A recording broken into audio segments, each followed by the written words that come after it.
Welcome in to Bears Weekly, powered by IGS Energy, a Chicago Bears network production. Bears Weekly is brought to you by Advocate Healthcare, Athletico Physical Therapy, CDW, Connie's Pizza, IGS Energy, and Miller Lite. Here are your hosts, Jeff Joniak, a.k.a. the Mayor of Bearsville, and his sidekick, Tom the Surfmaster Thayer. An ever-evolving Bears roster taking shape and spruced up before next month's NFL Draft. We tackle all of it tonight on Bears Weekly on ESPN 1000 and the Chicago Bears Radio Network with Super Bowl winning Bears guard Tom Thayer. I'm Jeff Joniak. Jim Miller not able to join us tonight due to other responsibilities, but coming up in the program, we visit with new defensive end Dayo Odeyingbo and Olamide Zaccheaus. These names are going to kill me during a game, Tommy. But these guys are terrific players. Very excited to have them. Thanks to our producers tonight, Dan Barilli, Jordan Tredup, and Kendra Smith in the ESPN 1000 studios. And the executive producer of the Bears Radio Network is Everett Kostrowski. With each passing date, each edition, Tommy, or some re-signs, I get more and more excited about the roster. It's starting to take shape, as I alluded to at the top. Yeah, but one thing I like when you talk about the veterans that they're bringing aboard to be a part of this roster, and then you talk about the draft, because these veterans that have come aboard the roster, they do have an influence on the draft. Not only the positions they're going to draft, but the production of these veterans that they've had throughout their career. And they kind of influence a young guy understanding the competitiveness of their position in what they have to do in order to be prepared. It's something that you may be a rookie coming in here for a rookie mini camp, and you're looking eye to eye with all the rookies that they're bringing aboard. Then all of a sudden, that veteran group of guys will hit you like a pie in the face, no matter what level you're in college or in pros, because then you get an understanding of, hey, Grady Jarrett has been there before. Joe Thuney has been there before. They don't know exactly what they're doing. So these rookies, they not necessarily playing catch up. They have to play live up. And some of the guys that we've added back to the roster, the Bears have added back to the roster, include Scott Daly, the long snapper from Downers Grove, a local guy making good out of Notre Dame. Also coming back to the Bears, Doug Kramer, Tom, another local guy. Ryan Poles has been adding local guys over the course of his tenure with the Bears, 3 years now with the Bears. So Doug Kramer got some action last season, back at a one-year contract to help out in that offensive line, the interior at center or guard. But, you know, he's also going to come in and help out the exterior and at the fullback position, because you think of Ben Johnson, you think of the multiple uses of offensive linemen that he has throughout his offensive coordinator career. So if you're an offensive lineman, you're not only guaranteed you're going to be playing one specific position. How many different elements to an offense can you add? And I think when you look at a guy like Doug Kramer, he is a good lead blocker out of the fullback position. He can play at the tight end or the on short yardage and goal line. So, you know, Doug is a multifaceted guy. I think they've seen enough out of him to know that he can come in here and be an immediate contributor. You and I discussed this on Bears, etc. on the podcast earlier this week, but the return of Travis Homer on a one-year contract, outstanding on special teams. I think he only had 9 touches last season offensively, and you throw him onto the pile along with Daniel Hardy's return on special teams, Amin Agbangbamiga, and, of course, Josh Blackwell.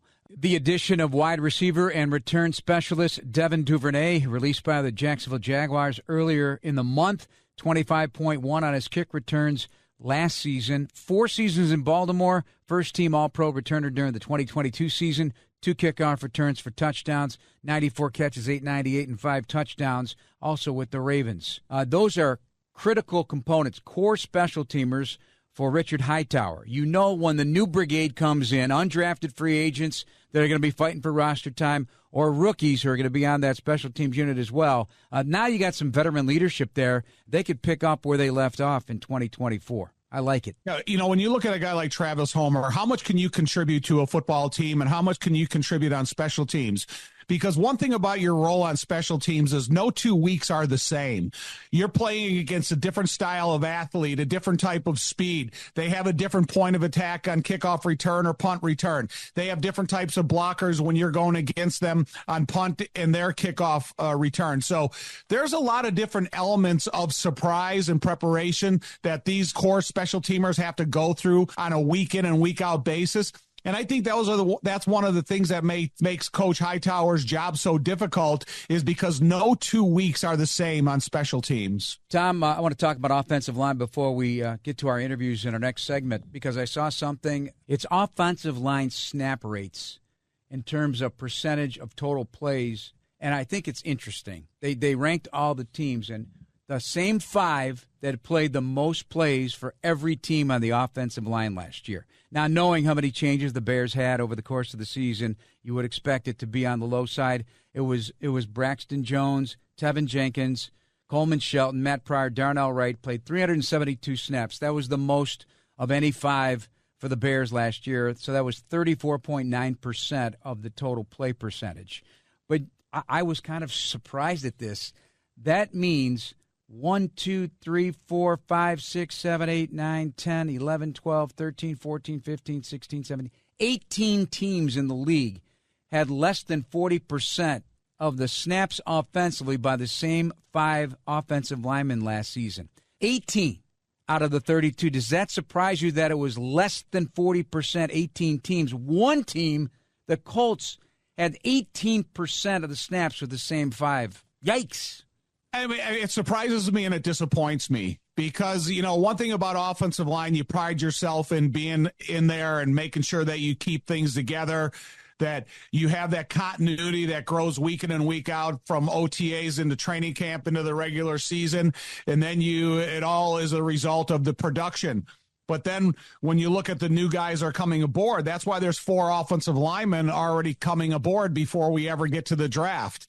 And that's kind of the competitiveness of the position. You're going to try to come out and find the best group of 5 and see how long that they can hold together. And I think when you look at the Bears and where they need to take that major step forward, it's both on the offense and defensive line. And we talk about the production and the amount of snaps that some of the defensive linemen have taken.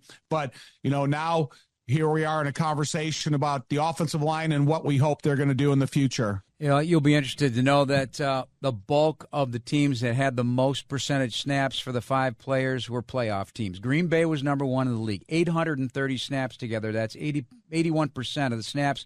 Buffalo was 2nd. Baltimore was 3rd.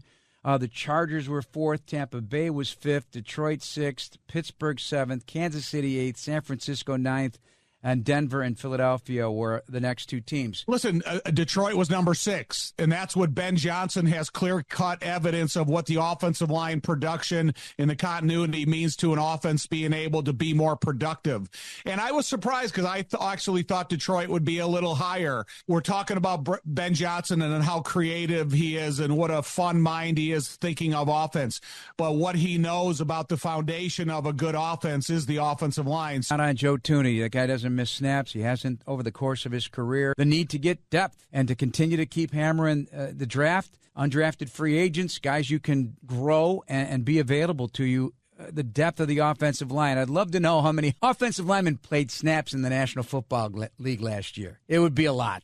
Given these statistics, it would be a lot. It would be enormous. It would. But, if you think of Jonah Jackson and Drew Dahlman, if they return to form and Joe Thuney stays the course, and then you got Darnell Wright, who's been productive and durable throughout his young career in the NFL, you're talking about an offensive line that could turn from a question mark to one of the most important parts of the success of their football team and their offense. And so, the offensive left tackle is still a question mark just because of injuries or, new talent coming aboard.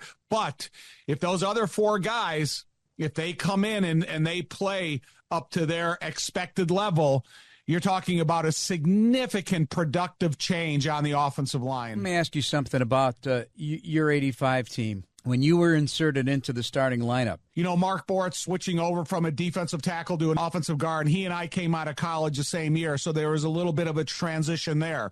But Jay and, Horn and Jimbo, they were first-round draft choices, and they were going to be starters as soon as they got to their team. So they were very fortunate. And Kurt was a starter all throughout the 84 season as well. It's just that he had the injury hiccup in 85, Kurt and, Becker, that kind of turned things around. Let me ask you this. Did you ever have a conversation with Jim McMahon or any of your quarterbacks, Mike Tomczak, about the fact that you guys were together, the same five, you rarely missed a snap, let alone a game for a period of time, big chunk of time. We're talking multiple years, 7 years.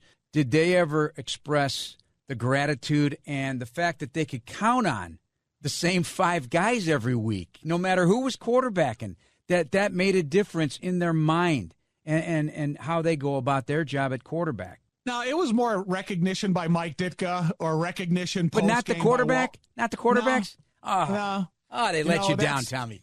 No, it's more of a, Ditka would come by and he would kind of give you that side eye approach and he would say, okay, there's my 5 blocks of granite. I need you to play well today. Or else coming into a game after and getting a kiss on the forehead from Walter Payton. He didn't have to say a word, but it was meaningful because he was showing you that sense of appreciation that a running back would show an offensive lineman back in the era that we are a run-oriented league. In the era of giving gifts to the offensive lineman, did you get any over the course of your career other than the kiss on the forehead from WP? I did not. I never got a gift. However, not one gift. I know that when Walter Payton broke the rushing record, he did give all the offensive linemen these really nice, if there was a shotgun because Walter was a hunter so these guys, but they were engraved.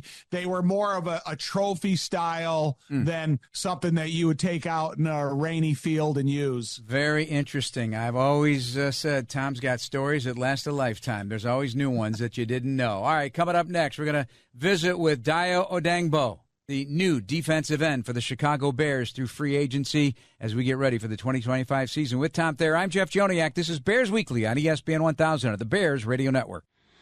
Welcome back to Bears Weekly on the Bears Radio Network. Here's your host, the voice of the Bears, Jeff Joniak.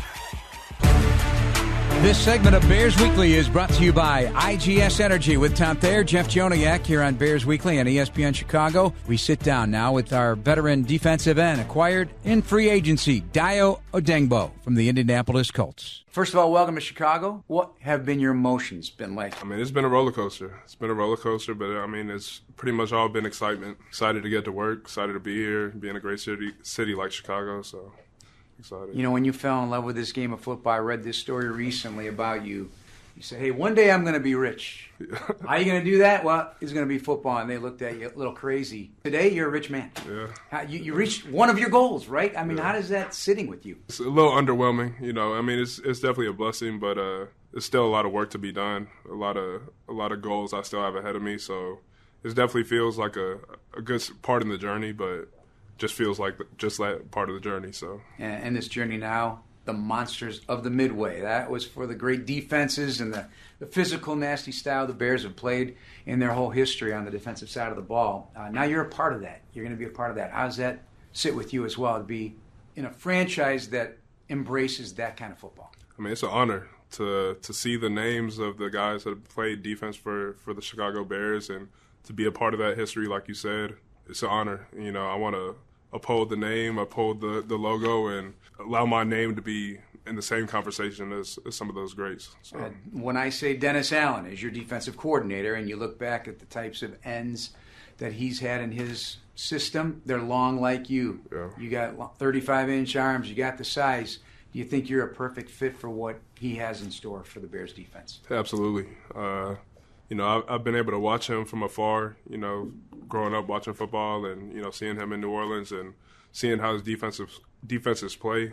It's exciting. It's exciting to get under him, learn from him, and be able to play in his defense and really do this there. And Ryan Poles is doing what GMs over the history of the National Football League, you got to build the trenches, both sides of the ball. You're at a time when that's being really focused on here. How important is that for you to hear and to see the investment in that? I mean, it's awesome. Any football guy knows, it starts in the trenches. It starts up front. I've seen how the team's invested in the offensive line and defensive line. And, it's exciting to be a part of. It's going to be exciting to go at each other a little bit in this training camp, see some of those guys and work together, iron sharpens iron, and to get better together. Have you observed, even from afar, guys like Montez Sweat and Gervon Dexter Sr., and, of course, this cat from Atlanta, Grady Jarrett, who's just a ball of fire all the time, Austin Booker, and everybody that's here in place? Yes, sir. I mean, I've seen, every name you mentioned. I've seen them all play, watch their tape, and I have a lot of respect for the guys in that room and the way they play, and I'm excited to be a part of it and excited to learn from them and to also help them grow as well. What do you know about Ben Johnson?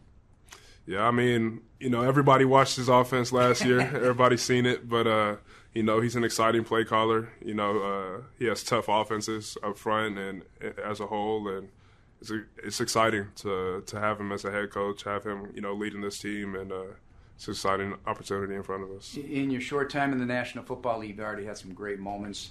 I know your parents, Nigerian immigrants, England. So you played there against the Dallas Cowboys, great years with the Colts, and now being a Chicago Bear.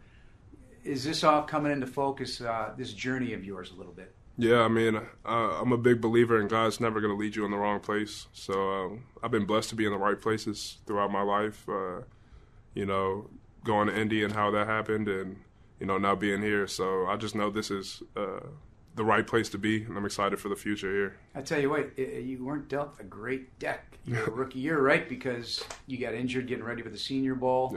Yeah. That probably slowed the process for you a little bit. What was it like when you get this opportunity? You're going to fulfill a dream. You're a draft pick in the National Football League, and you probably would have been a first-round pick if not for that injury, and just overcoming that. Yeah, I mean, it sounds crazy, but honestly, that was probably one of the best things that ever happened to me.